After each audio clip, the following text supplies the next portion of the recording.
Alright, welcome to Battle Machine. This is your first challenge weekend. Challenges are the true test of your skills. No need to bring your whip, Battle Machine is providing all of them. Just don't ask where they got them, you know what I'm saying? Anyway, to level the playing field, every car has been hand-tuned equally. The cars are ready, all you gotta do is drive. If you wreck, you do not have to sweat the repairs. Yo, Battle Machine mechanics will fix any damage you take. Up to a point. If you total a car, it's done for the whole weekend. You total all your cars, and you're heading home, homie.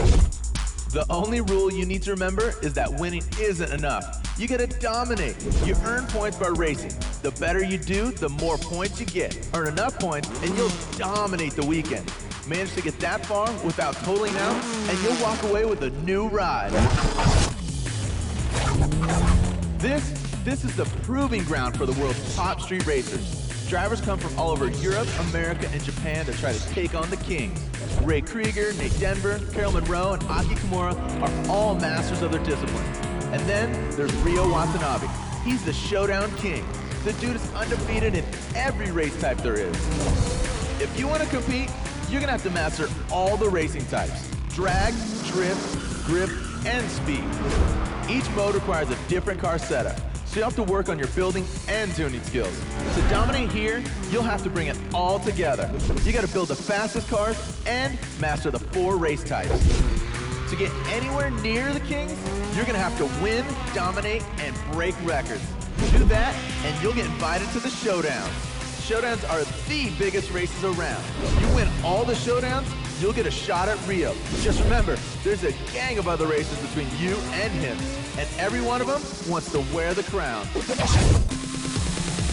When you build your car, you can't just put together an all-around performer and expect to compete. The other guys are bringing cars built specifically for each type of race, so you better do the same.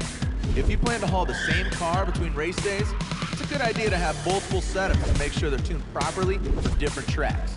Remember, some of these guys are running parts you can't even find on the shelf. Hey, but don't trip, because if you prove yourself, the local shops might let you in on their secrets. Do what you can with aftermarket parts, or feel free to improve on the car's OG design. Every last bit of weight counts up there, so either get on a diet or put your car on one with some stronger, lighter parts. For those super high-speed runs, smooth out some lines and see what you get in the wind tunnel. Hey, do you want to jump straight into the car and drive? The shop can install quick upgrades. They'll take care of all the details. If you don't want anyone else touching your whips and you know exactly what you want, you can handpick your own parts and spec out every detail to build the sickest custom combination. Then back it up with some numbers at the track or on the dyno. Hey, the car's looking tight. Hope you can keep it off the wall. There's no safety net here, homie. You bring your own cars and pay your own damage. Race days are a mix of different race types. Unlike challenges, you get to choose which cars you bring. Choose carefully though, because you can only bring one car per race type, and it's gotta last the whole weekend. You can bring a backup car too, but don't rely on it. Hey, remember to take care of your cars between events. From now on, all repairs are coming out of your own pocket. You can pay to fix minor bumps and scratches between races. Winning, dominating, and breaking race day records will earn you big rewards. The more you race, the bigger the payoff. Remember, you are here to dominate. Retiring is an option if you're in too deep, but if you quit before you won the race day, you lose the points you've earned. So hang tight, little buddy. Race hard and take care of your cars, all right? Come on. Okay, grip races have a ton of different types, but generally, they're all about being the fastest car on the track. Grip races feature a bunch of drivers. All of them are gunning for the win, which makes for some dangerous moments.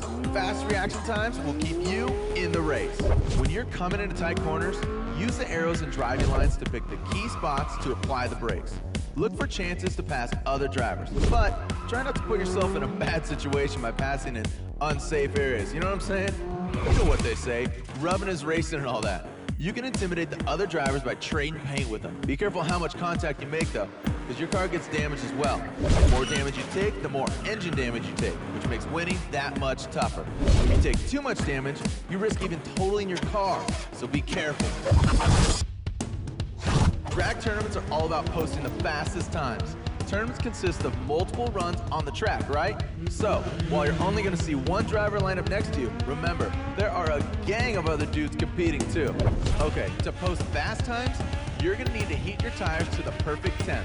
And you're gonna do this in the staging area before each round. The goal in staging is to build as much grip as you can. You're gonna do this by holding your RPMs within the perfect staging zone as shown on the tag. The more grip you get in staging, the more traction you're gonna get going down the 1320. All right, this is important, homie, so listen up. Watch for the start signal and time your first shift to get a perfect launch. If you jump the gun, you'll be disqualified, so be careful. Nailing a shift in the perfect shift zone means you go faster and have a better chance to win. Hey, don't redline your car for too long or it'll totally grenade your engine, which will hurt your chances to win the tournament and it'll hurt your wallet. For an added challenge, why don't you try using the clutch and racing with a manual transmission. All right, speed challenge is all about mastering the art of high-speed control. In order to get the edge in your competition, you need to push your car to its limits. But yo, if you push too hard, you risk totaling your car, which will definitely cost you some serious dough. High-speed car control is all about finesse and tight, precise movements. So don't over-control your ride. At super high speeds, every bump, dip, and groove in the road could derail your car and cause you to lose traction. You know what I'm saying? So keep a close watch on the conditions ahead. You can also draft your opponent by tucking behind them and ride their tail. Remember, when you're drafting, you don't need as much throttle, so ease off the gas slightly. Save that extra power for when you're ready to slingshot past them. Drifting is all about being judged based on how well you can control your car in a slide. The longer you hold your drift and the smoother your transitions, the higher your score. Max out your points by pushing your car as fast as you can while maintaining a deep drift angle. Initiate a drift by steering into the corner and tapping the e-brake. Once you have your car drifting in the desired direction, throw the steering in the opposite direction to counter steer and hold your angle.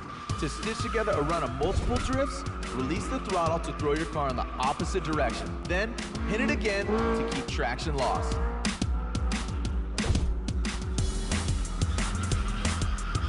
Hey homie, like they say, practice makes perfect. You can also try taking a practice run to get a feel for the track before the event.